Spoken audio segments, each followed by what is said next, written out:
Hey everyone, welcome back to Engelbard Gaming. Wait a minute, you might be thinking, didn't you just put up a video like 3 days ago? First, thanks for being one of the very few people who noticed that. And second, yep, I sure did. If you missed that one, and the stats tell me you almost definitely did, go watch it. It's good and interesting and all that. Here, I'll even put a little link up here in the video that you may or may not see depending on the device you're looking at right now. But enough about that last video, let's talk about why we're here today. What you're looking at right now, folks, is exactly what it says in the title. The original Legend of Zelda running on the Sega Genesis / Mega Drive. I'm going to tell you about this one a bit today, just for a few minutes in my role in it. And don't get too excited, this is still super early, pre-alpha really, and is being done by the developer as an experiment. Now the developer's name is Sir Giggles. He's got a YouTube channel you can find here, it'll be linked in the description. He doesn't have any Zelda videos up there yet, so this is pretty much the world debut of this work-in-progress title. If you think I have nothing to do with this but introducing it, well, you're wrong! I'm doing the music for this game in Deflamask, which I'll talk about in a little more detail and show you in just a few minutes. And if anyone out there wants to tell me about Furnace, I know, I've used that too. Kind of recently, I did a few songs in it for Huffman's Genesis release of Metal Gear. So what I'm going to do for just a few minutes today is take you on a very quick tour of the game and what it's like for right now, what it is, what it isn't, what's in it, what's not, what works in it right now and what doesn't, its sort of tentative development schedule, and a few basics like that. Like I said, it's still super early, but there's enough here that I think people will be interested in getting a look at it. And as always, this is a project right now. I cannot guarantee it'll be completely finished, but you'll see that a decent amount of progress has been made already. Alright, let's get on with it.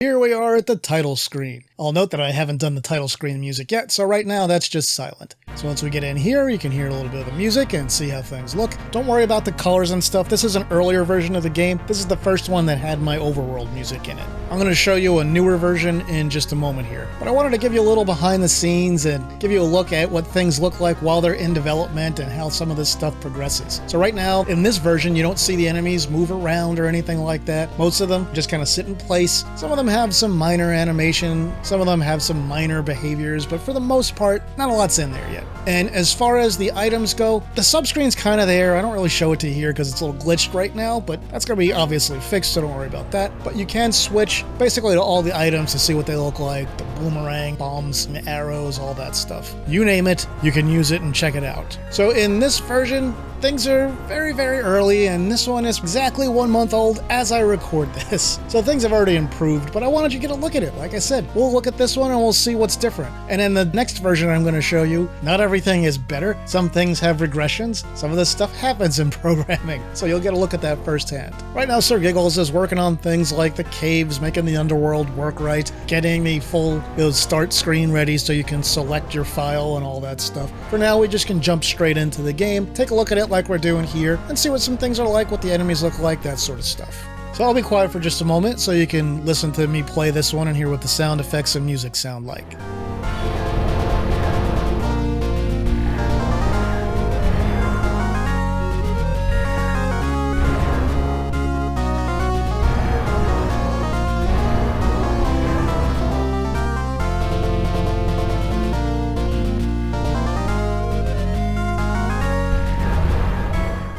So what you can see is in here already is Link is in here, pretty much all of his animation. Most of the enemies are in here. I think there's only a few that are maybe not active yet. As I mentioned before, the items are pretty much all in here right now. Even most of the Underworld maps are already in here, even though they're not fully active and working just yet. So what's not in this early sort of pre-alpha one yet are really the enemy behaviors, actual full maps and everything for both the Overworld and Underworld. Bosses are kind of here, but not 100%. So I'm not going to go into those or show those yet because they're way too early. Let's go ahead and move on to the newer version that is still pre-alpha, but this one is a couple of days old. And actually, just before we move on to that, let me tell you a little bit about the development schedule here. Sir Giggles, who is working on this and handling the programming, mentioned that he's going to be taking a brief hiatus for the summer, and he plans to come back to this in August. All I'm going to say is this is planned, so I wouldn't worry about anything at this point. Alright, so let's take a look at that new one. First thing here, you can see if we go into the cave, hey, it's Old Man telling us it's dangerous to go alone. We can go ahead and grab the sword, and that's really all. We can't even fully walk out of here yet. But don't worry, you'll be able to in the final release. Let's simulate what it would have been like if that was working correctly at the moment. So here we are, going to go in this direction this time, and you can see, hey, we've got some improvement here. We've got Octoroks moving around, having more or less their normal behavior. They're firing. Some of the animation isn't quite right. As you can see, one of them kind of backed up there instead of turning around, but that's all right. As we proceed, we move into a room with a few Tektites jumping around. They look pretty good so far, except for an animation frame with some discoloration on one of them here and there. You can see there's not really too much collision on Link yet. There is some. Well, there is collision on the enemies, as you've seen, so we can kill them with our sword. Hey, look at that. We've got our levers that actually come up out of the sand and move around now. And as we continue along here, we've got a sort of a blank area. Get into our next one on the map. Look at that. We're invincible, Link. Nothing can stop us. As we go along, here's some more. And we're not going to look at this for too much longer. I'll show you a quick little preview of a very glitchy underworld. And you can see in this newer version, enemies do have plenty of drops when you kill them. And like I said, you can use bombs and other items right now. I used them at some point in the video. I'll make sure I'll show you something else before I switch over to showing you the music end of things here. And we're just taking a quick little tour of the first game's Hyrule.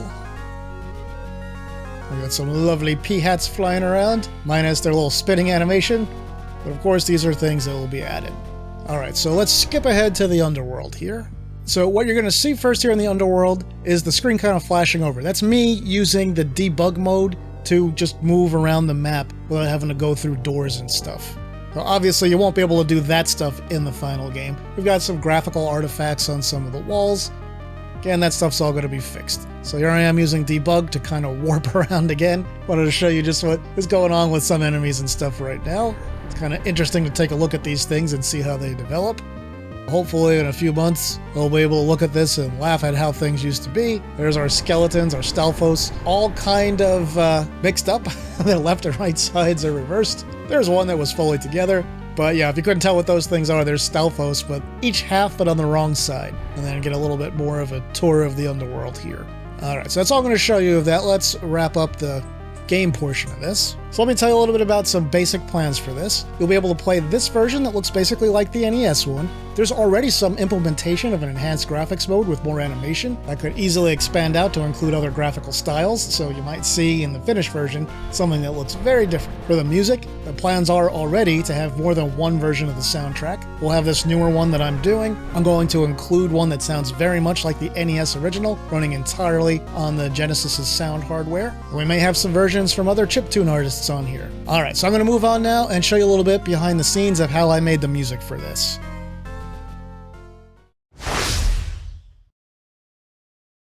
Alrighty, so let's finish up here with a look at the music and how I made it for those interested. For Genesis music, I tend to stick with Deflamask. I like Furnace, it's fine, it's another sequencer, it's good and well made, and it does some cool stuff. But for me, I'm just more efficient in Deflamask since the shortcuts and functions are all burned into my skull. Now I won't get into the nitty-gritty of learning the songs, I do everything by ear. And it's not something that you can just easily teach other people, so this is going to be a quick overview just of what the interface looks like, really. If you want to learn how to make music in Deflamask yourself, you can check out my 6 or technically 7-part series on learning how to make your own Genesis/Mega Drive music. They'll be linked below. So if you don't know what all this stuff is that you're looking at right now, don't worry. Super quick explainer. The Genesis has a total of 10 standard sound channels. On the FM side of things, it has an FM synthesis chip that has 5 FM-only channels and 1 channel that can be either FM or digital. The Genesis also has the Sega Master System's PSG sound chip, which can produce 3 square wave channels and 1 noise channel, or 2 square waves and 1 noise channel with a much greater range of noise. What is noise? Those are the sounds you hear that are like all that kind of stuff. It's usually used for sound effects or clever percussion in music. And like I said, there are other modes where you can get a lot more individual sounds going. You can check out the tutorials if you want details on that. But let's keep it specific to the Zelda music here. So for the Overworld and Underworld songs, the only 2 I've finished so far, the music about 9 channels total in each. For the Overworld song, I'm using 5 FM channels, 1 digital for the recorded percussion, 2 PSG square wave channels, and 1 PSG extended range noise. For the Underworld, I'm using 5 FM channels, 1 digital for percussion, and 3 square waves at its peak. For the overworld theme in this game, I made it primarily a combination of the NES and SNES versions of The Legend of Zelda and A Link to the Past overworld songs respectively, so the notes kind of follow mainly those two games. In addition, I threw in some very tiny original bits and made the instruments sound like a cross between a nice synthetic and semi-realistic tone for most of them. There's nothing especially fancy here. I wanted it to sound like Genesis music, but like good Genesis music. So the song is relatively short before it loops, but it's a classic and I think it sounds good here. I did have to make one sacrifice. There's a timing change from the intro to before the main part of the song starts that I couldn't fully replicate on the Genesis because its sound timing doesn't work the same as the NES sound timing does. Now, I could have split this into two different songs technically and had them play at different speeds, but I didn't really want to go there. Anyway, here's a clear sounding section of the song without me talking over it so you can get a good listen.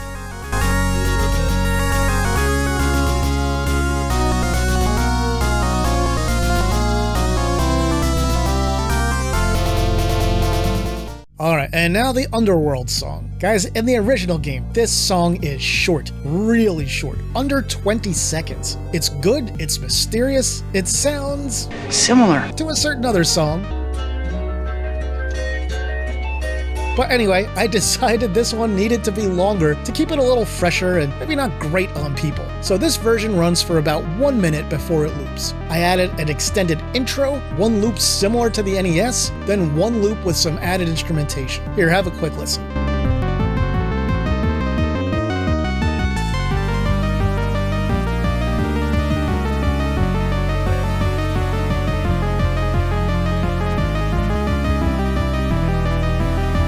Alrighty, and if you're wondering how that piano sounds so echoey, I'm using 4 of the 6 FM channels just for it. In the real NES game, it alternates every other note in the melody between 2 channels. I found that instead of doing that, using an instrument like a piano with a shorter decay time and making multiple echoes in stereo at different volumes produced a really nice result. Here's what it sounds like with just one channel. Then 2, then 3, and finally 4. So in the end, I think this one's pretty cool. Let me know what you guys think of it, whether you like the intro or not, or the changes made here. Alright, so that's really all for today. You probably won't hear more about this game until fall at the earliest, so don't worry if it goes quiet for a little while. Like I mentioned earlier, that is intentional. If it ends up getting canned or there's any major change in status, I'll let you know. Alrighty folks, your turn. Tell me, what did you think of the Genesis version of The Legend of Zelda so far from what you've seen today? Do you like how it looks already? Do you like how it sounds? Did you enjoy this quick little behind the scenes look at the music and how it's being made? Tell me all about it in the comments.